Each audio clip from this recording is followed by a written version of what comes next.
আসসালামু আলাইকুম। কি অবস্থা সবার, কেমন আছেন? আশা করি ভালো আছেন, আমরাও ভালো আছি। এইটা ছিল ঈদের তৃতীয় দিনের ভিডিও। তাদেরকে নিয়ে আমরা একটু ঘুরতে যাব তাদের একটা আঙ্কেলের বাসায়।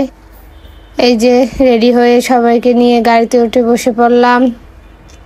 আর এই যে সাইম খুব সুন্দরভাবে পোজ দিয়ে বসলো, তার একটু ভিডিও করলাম। আর ওইখানে আমাদের জমিও আছে, এই জন্য আমরা সবাই ওইখানে যাব। এই যে বাসায় চলে আসলাম। আর এই যে ভাইয়ের একটা মেয়ে, তার সাথে ওরা খুব ভালো সম্পর্ক হয়েছিল, তাদের সাথে খুব ভালোভাবে মিশতে পারছে। আর মেয়েটাও খুব ভালো। এই যে তারপরে আমরা দুপুরে খেয়ে সন্ধ্যার দিকে একটু ঘুরতে বের হলাম। সাইম ওই ওই মেয়েটা, ওর নাম সাইমা, ওদের আপু হয়। সাইম, সুফিয়ান আর ওই ভাবিরা সবাই মিলে আমরা ঘুরতে আসলাম। ওইখানের একটা পার্কে গেছিলাম। এত পরিমাণে ভিড় ছিল, আমরা ঢুকে জায়গাই পাচ্ছিলাম না, যে এত পরিমাণে ভিড়। আর পার্কটাও দেখতে কিন্তু অনেক সুন্দর ছিল। তারপরে আমরা এখানে একটা প্লেগ্রাউন্ড ছিল, সেখানে চলে আসলাম। যে এত ভিড়ের ভিতর গরমে বাচ্চাদের কষ্ট হবে, এই জন্য ওদেরকে নিয়ে একটু এইখানে আসলাম, ওরা একটু খেলা করবে। তারপর যাই হোক টিকিট কেটে ভিতরে ঢুকিয়ে দিলাম। সাইম ঢুকছিল, সুফিয়ান ঘুমেছিল। তারপরে তারা দুজনে তো খুব মজা করছিল। এখানে সব বাচ্চারাই খুব মজা করছিল। এমনিতে তো বেশি বের হওয়া হয় না, ঈদের জন্য ছুটি, এই জন্য সবাইকে নিয়ে একটু বের হলাম। আর আমার সাইম তো এইখানে যতগুলো রাইড ছিল সবগুলোর ভিতরে আমার সাইম খুব ভালোভাবে খেলছিল। আর ওকে এই যে দেখুন, দুই আপু আর সাইম দুজনে মিলে অনেক সুন্দরভাবে খেলা করছিল।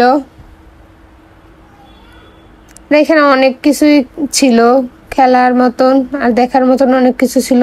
আর জায়গাটাও মাশাআল্লাহ অনেক সুন্দর ছিল। এটা রানীগঞ্জের একটা পার্ক, মধু সিটি মনে হয় সম্ভবত নাম। এই যে দেখুন কি পরিমাণে যে দুষ্টামি করতেছিল সাইম, প্রচুর পরিমাণে দুষ্টামি করছিল। যাই হোক, দুষ্টামি করলেও ভালো লাগছে। ওদেরকে নিয়ে আমাদের তেমন কোথাও যাওয়া হয় না, মাঝে সাঝে একটু বের হওয়া হয়। আর বের হইলে তো ওদের অনেক ভালো লাগে। এই যে সবাই এটার উপরে চড়ছিল, আর ওর ভয় পায়, এই জন্য ও বেশি একটা উঠতে পারে না, উপরে বসেছিল। সবগুলোতেই ট্রাই করছিল সাইম, পাহাড়ে হ্যাঁ না পারে। আর এইখানে এই যে ম্যাচিং করা, এইটা ওর খুব পছন্দ হয়েছিল। ও বারবার এখানে আসে আর এগুলো ম্যাচিং করে, কিন্তু কোনটার সাথে কোনটা ম্যাচিং করতে এটা বোঝে না। এই যে এইবার সে উঠে গেছে, ফাইনালি সে এইটার উপরে উঠতে পারছে।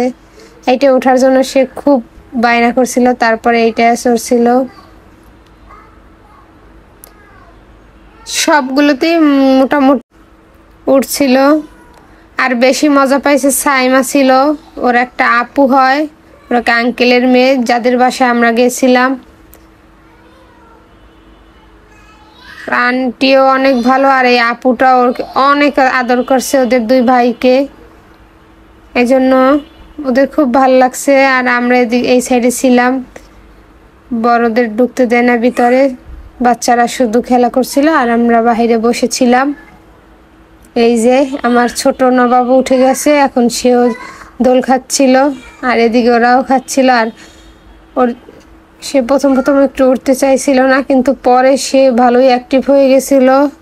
আমার সুফিয়ান বাবু এই যে দেখুন মাছ নিয়ে কি অবস্থা করছে। এখন আবার এইটাই উঠছিল, সবগুলোতেই ওঠার চেষ্টা করছে।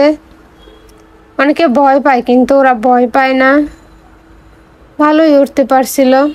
আর আমার দেখতে খুব ভালো লাগছিল যে কি সুন্দর করে খেলা করছিল দুই ভাই।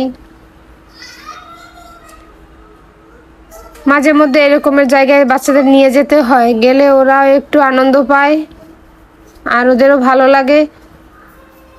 সারাদিন বাসায় থাকতে থাকতে তোরা একদম বিরক্ত হয়ে যায়। এই গাড়িটায় চড়ার জন্য ওরা প্রায় আধা ঘন্টা যাবত ওয়েট করছিল। ফাইনালি গাড়িটাও পেয়ে গেল দুই ভাই ওঠার জন্য। বড় ভাই চালাচ্ছে আর ছোট ভাই পিছনে বসেছিল। এত পরিমাণে মজা করছে দুই ভাই, তা বলার বাহিরে।